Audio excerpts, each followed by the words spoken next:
YouTuber Raavan చేసిన వ్యాఖ్యల వ్యవహారం కొత్త మలుపు తిరిగింది.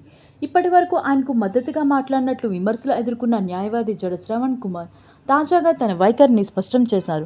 రావణ్ చేసిన వ్యాఖ్యలకు తనకు ఎలాంటి సంబంధం లేదని, ఆ వ్యాఖ్యలను తను సమర్థించడం లేదని పేర్కొన్నారు. గత నెల ఏలూరులో నిర్వహించిన ఒక సభ సందర్భంగా రావణ్ చేసిన వ్యాఖ్యలు రాజకీయంగా తీవ్ర చర్చకు దారితీశాయి. ముఖ్యంగా ఉప ముఖ్యమంత్రి పవన్ కళ్యాణ్పై చేసిన వ్యాఖ్యల నేపథ్యంలో పలువురు జనసేన నాయకులు, అభిమానులు పోలీసులకు ఫిర్యాదులు చేశారు. ప్రస్తుతం ఈ కేసుకు సంబంధించిన దర్యాప్తు కొనసాగుతుంది. దర్యాప్తులో భాగంగా సభ నిర్వహణ అనుమతులు, వేదికపై ప్రసంగించిన వ్యక్తుల బాధ్యతల అంశాలను కూడా పోలీసులు పరిశీలిస్తున్నట్లు సమాచారం. ఈ నేపథ్యంలో జడ శ్రవణ్ కుమార్ స్పందిస్తూ తను రావణ్ని సభకు ప్రత్యేకంగా ఆహ్వానించలేదని తెలిపారు.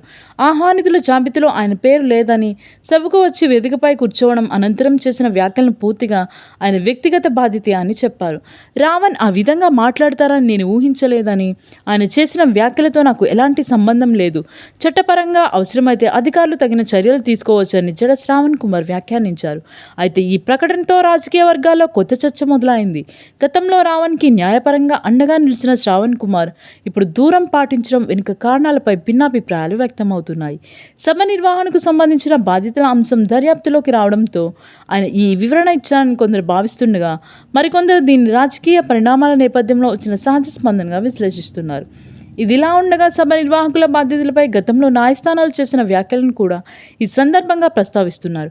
ఒక కార్యక్రమంలో చట్టవిరుద్ధమైన లేదా వివాదాస్పద వ్యాఖ్యలు చోటు చేసుకుంటే నిర్వాహకుల పాత్ర ఏమిటనే అంశం కూడా దర్యాప్తులో కీలకంగా మారే అవకాశం ఉందని న్యాయ నిపుణులు అభిప్రాయపడుతున్నారు.